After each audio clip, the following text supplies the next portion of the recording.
Hi అండి, అందరికీ నమస్కారం. ఇప్పుడే ఏపీ వాలంటీర్స్ గురించి ఒక చల్లని కబురు అయితే రావడం అయితే జరిగింది.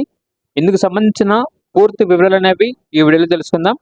వీడియో మాత్రం ఎక్కడా స్కిప్ చేయకుండా ఎండ్ వరకు చూడండి. అప్పుడే మనకు పూర్తి సమాచారం అర్థమవుతుంది.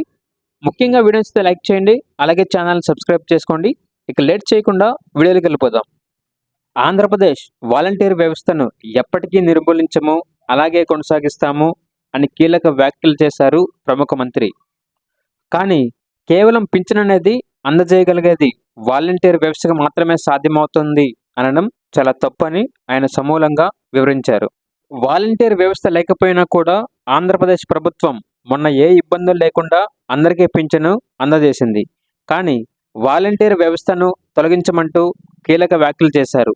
అందుకు సంబంధించిన వీడియో అనేది ఇప్పుడు చూడండి. వాలంటీర్లకి ఆల్రెడీ జీతాలు అందిస్తూ ఉన్నారు. ప్రస్తుతం మీరు గత 2 నెలల నుంచి కూడా ప్రతి నెల కూడా వాళ్ళ జీతం ఏదైతే ఉందో వాళ్ళు అందుకుంటూ ఉన్నారు. అంటే వాలంటీర్స్ ప్రజెంట్ కంటిన్యూషన్ వర్క్లో ఉన్నారు.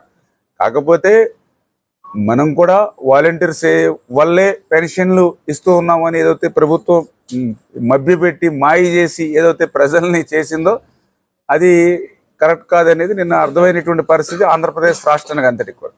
కాకపోతే ఆ వాలంటీర్స్ని మనం కూడా కొనసాగిస్తామన్నాం కాబట్టి ఆ వ్యవస్థని ఉంచడమా, లేకపోతే ఆ వ్యవస్థని వేరే రకంగా మనం ఉపయోగించుకోవడమా, ఎట్లా ప్రజలకి ఇంకా మేలు చేసేటువంటి విధంగా దాన్ని ఇంకా ఇంప్లిమెంట్ చేయడం అనేది మరి ఏదైతే ఇంకా డిస్కషన్ నడుస్తూ ఉంది. ఆ డిస్కషన్ నడిచిన తర్వాత ఖచ్చితంగా ఎవరైతే నిజాయితీగా నీతిగా ప్రభుత్వానికి పనిచేసినటువంటి వాళ్ళు వాలంటీర్స్ ఎవరైతే ఉంటారో మరి వాళ్ళని మాత్రం రోడ్డును పడకుండా వాళ్ళకి అవసరమైతే ప్రత్యామ్నాయంగా కూడా ఎట్లా మనం ఫుల్ఫిల్ చేయాలనేది ఆలోచన చేస్తాం.